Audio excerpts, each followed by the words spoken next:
Hello नमस्ते सबैजनालाई। आज हामी घुम्न जान लागेको भन्दा पनि देब्राली हिन्दू मन्दिर दर्शन गर्न जाँदैछौँ हामी।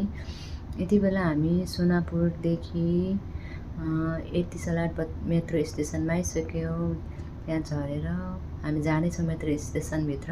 यस्तो गर्मी छ नि, गर्मीको त कुरै छोड्दिनु, त्योभन्दा डेन्जर मेरो साथी देखिरहेको छ कि छुट्टी नै मिल्दैन कि। बल्ल छुट्टी मिलेर हामी दुईजना भएर घुम्न जान लागेको, दर्शन पनि गर्न जान लागेको। मेट्रो पनि आइसकेको छ, हामी मेट्रोमा जाँदैछौँ। टक्क लगाएर म बसिसकेँ खुट्टा हल्लाउँदै। यस्तो निद्रा लागिरहेको छ नि, 2-3 घन्टा मात्रै सुतेर आएको कि नाइट ड्युटी गर्नुपर्छ नि त। 2 बजी आयो, सुत्यो, अनि फेरि दर्शन गर्न हिँडिहाल्यो कि हामी 2-3 घन्टा सुतेर। कति भिडभाड नि, भिडभाडको त कुरै छोड्दैन कि, मान्छेहरू त कुरै छोड्दैन नै, स्याउ कति हुन् कति हेर्नु भेडा बाख्रा भन्दा नि कम छैनन्। त्यसपछि मेरो साथी पनि के कम टक क्याटवाकमा हिँडेर गइरहेको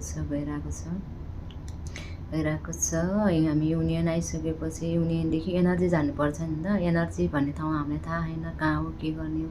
हामी म्याप हेर्नलाई टक लगाएर गइरहेको छौँ।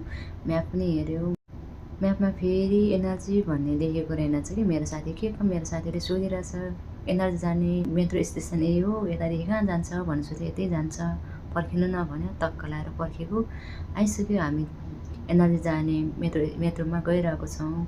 हामी एनर्जी जाँदैछौँ। त्यहाँ फेरि भिडभाड नै नभएको कि, पुरा सुनसान रहेछ। हामी एनर्जी फाइनली पुगिसक्यौँ। मेरो साथी फेरि टक हिँड्दैछ। उसले अलिकति अग्लो हिल लगाएको छ नि त, खुट्टा पनि दुखिरहेको छ भनेर त्यही पनि रमाइलो हुँदैछ। हामी दर्शन गर्न जान पाइरहेको छ नि त, अनि यस्तो खुसी पनि लागिरहेछ दुईजना घुम्न जान पाएर। म फेरि पुरा एक्साइटेड छु कि।